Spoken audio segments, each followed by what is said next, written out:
السلام عليكم جمهور الزمالك العظيم، كل سنة وأنتم طيبين، عيد سعيد علينا وعليكم. والنهارده طبعًا وعلى الأمة الإسلامية، والنهارده طبعًا آخر يوم العيد، آخر يوم في العيد، وكل عام وأنتم بخير. أنا عايز أسأل سؤال بس، أنا مش عايز أسأل سؤال غير سؤال واحد بس، هو استقرار نادي الزمالك حرام؟ مش فاهم أنا، يعني استقرار نادي الزمالك ده حرام والّا إيه بالضبط؟ ماشي أنا موافق يا عم. مرتضى منصور أنتم مش حابينه، خلاص مشّوه، وأنتم مشّيتوه، بدل المرّة مرّتين، وقبل كده مشّيتوه، خلاص يمشي المستشار مرتضى منصور، ما دام هو مزعّلكم أوي كده، ما دام هو مزعّلكم كده أوي كده، لإن مرتضى منصور أنجح رئيس لنادي الزمالك، بس لو يسيبوه في حاله بس، سيبوه في حاله وهو مش هيطلع يعمل كده، سيبوه في حاله وهو مش هيبقى كده، إنّما لمّا يبقى في مؤامرات وفي مشاكل أنتم عايزين تحطّوا نادي الزمالك فيها، وفي كل النصايب السودا دي، الراجل ما بيعرفش يسكت، ما بيعرفش يسكت، ما بيعرفش يبقى دلدول زي ناس قبل كده خدّامين، خدّامين. السيد وزير الشباب والرياضة الأستاذ أشرف صبحي طلع وعزل، طبّق القانون، طبّق القانون اللي هو ما بيطبّقش إلا على نادي الزمالك بس، طبّق القانون بعزل المستشار مرتضى منصور تنفيذًا لقرار المحكمة، ماشي اتعزل، ما هو المرّة اللي فاتت اتعزل لوجود مخالفات مالية، فهل بقى ينفع المرّتين بقى يبقوا زي بعض؟ لأ، مرّة المخالفات مالية، مرّة بقى نحبسه شهر، ماشي، بعد كده نعزله، يبقى في حجة تانية إن إحنا نعرف نعزله، واتعزل سيادة المستشار، يعني اتعزل سيادة المستشار لوحده والمجلس مكمّل، اللي رفع قواضي واللي ورا كل النصايب السودا واللي حاجز على أرصدة النادي ده يسكتوا؟ لأ. عايزين يعزلوا المجلس كله، عايزين يعزلوا المجلس كله كده، هيلا بيلا، يتعزل المجلس كله ويغوروا في داهية، ونجيب بقى لجان معينة تاني ولغاية بقى شهر 9 طيب، طب طالما أنتم عزلتوا المستشار مرتضى منصور، هو هينزل انتخابات تاني إزاي؟ ولو نزل انتخابات ما هيكسبها، طب أنتم هتفضلوا تعيشونا في الدوامة دي لحد إمتى؟ طب ما الراجل هينزل انتخابات تاني، خلاص هو اتعزل وأسقطت عضويته، طب ما هينزل الانتخابات الجاية. وهيكتسح أي حد، وهيكسب أي حد، وبعدين، وبعدين طيب، ما هو مرتضى منصور اللي بيعرف يوفّر استقرار للنادي، وبيعرف يجيب موارد للنادي، السنة دي في إخفاقات، بس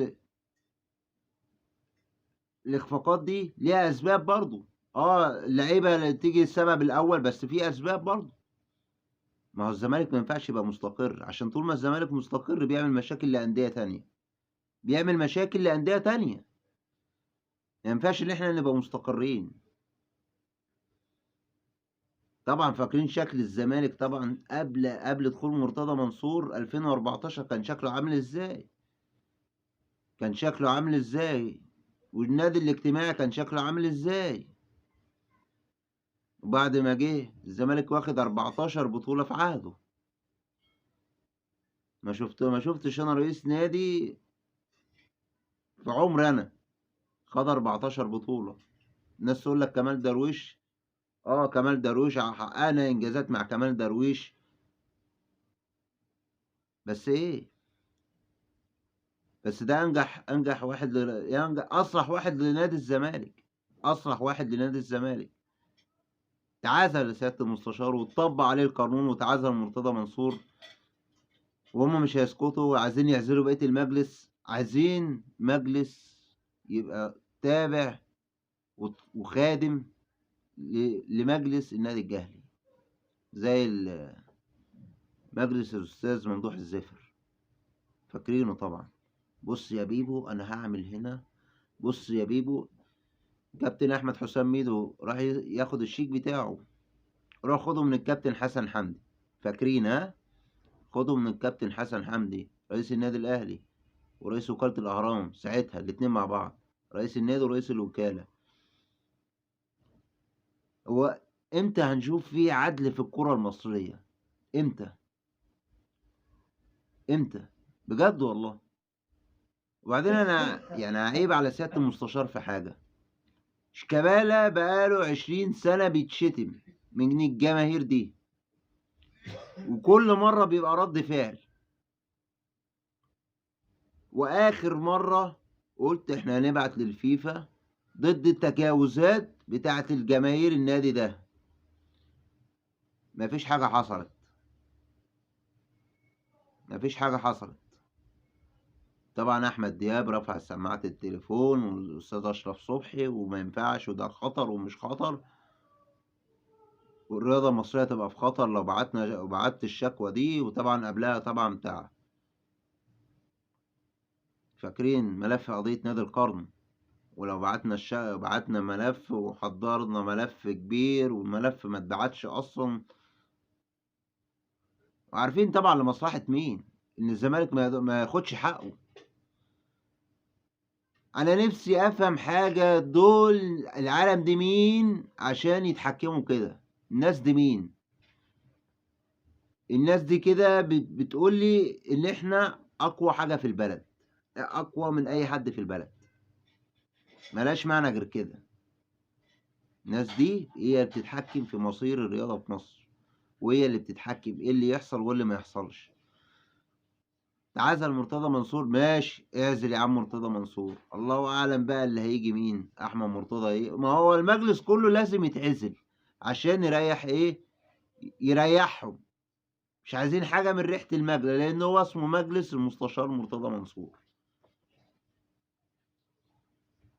عزل المجلس خلاص، فهو ينزل الانتخابات الجاية ويكسبها، وبعد ما يكسبها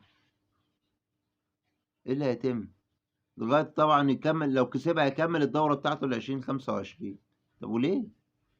انتوا مش لاقيين حاجة تعملوها في نادي الزمالك؟ واحد خد براءة، كذا براءة في القضية اللي اترفعت ضده بتاعت السب والقصف.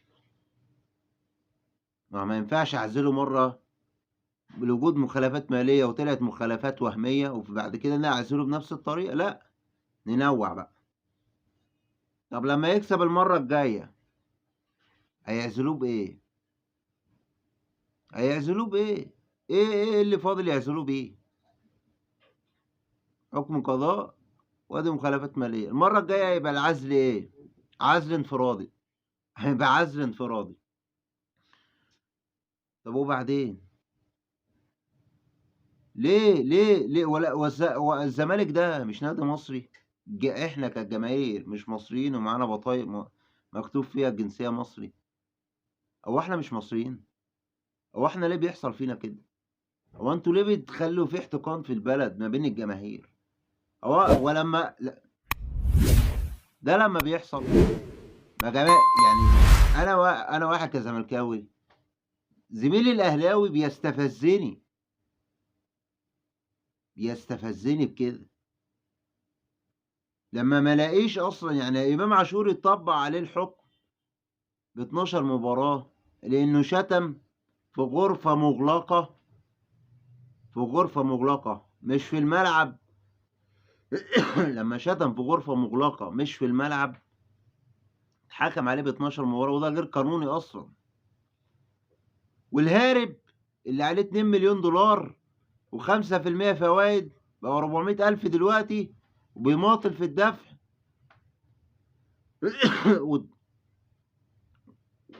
والنادي الاهلي بيديله على عينه كل مره، مش هيدفع له حاجه.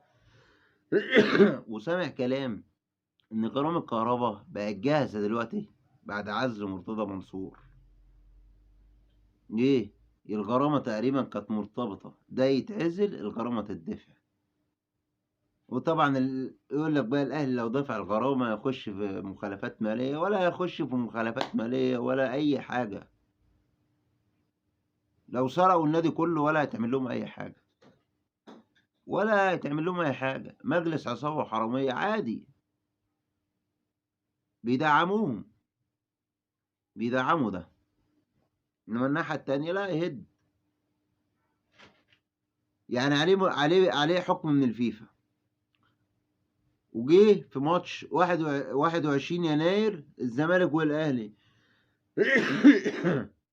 وال والأهلي كسبان 3 ويشتم مع الجماهير ويعمل إيحاءات جنسية وحركات بإيده ويطلع قرار من لجنة الانضباط اللي استقالت وتعينت لجنة تاني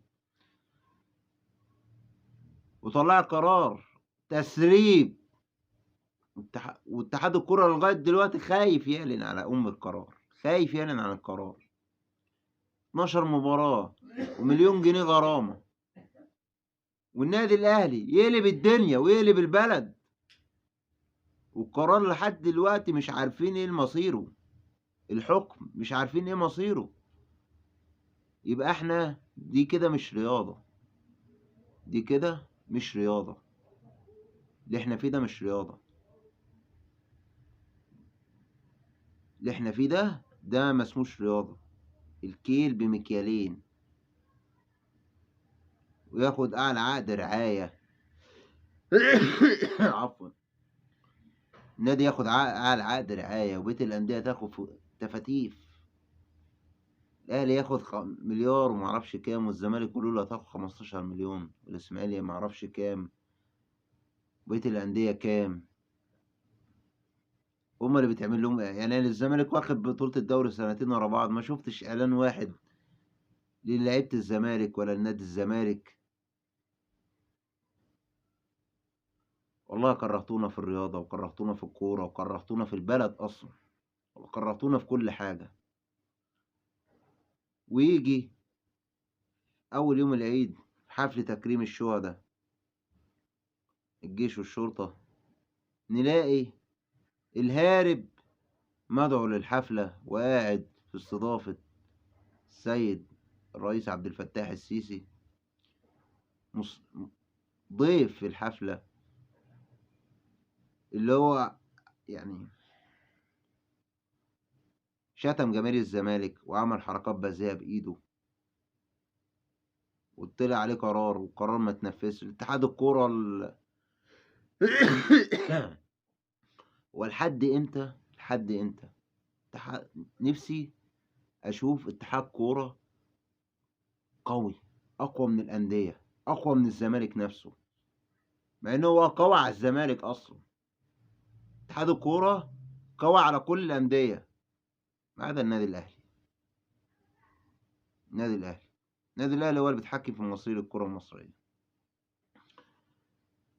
وآخرتها إيه الله أعلم. مش هقول غير حسبنا الله ونعم الوكيل وكل ظالم. السلام عليكم.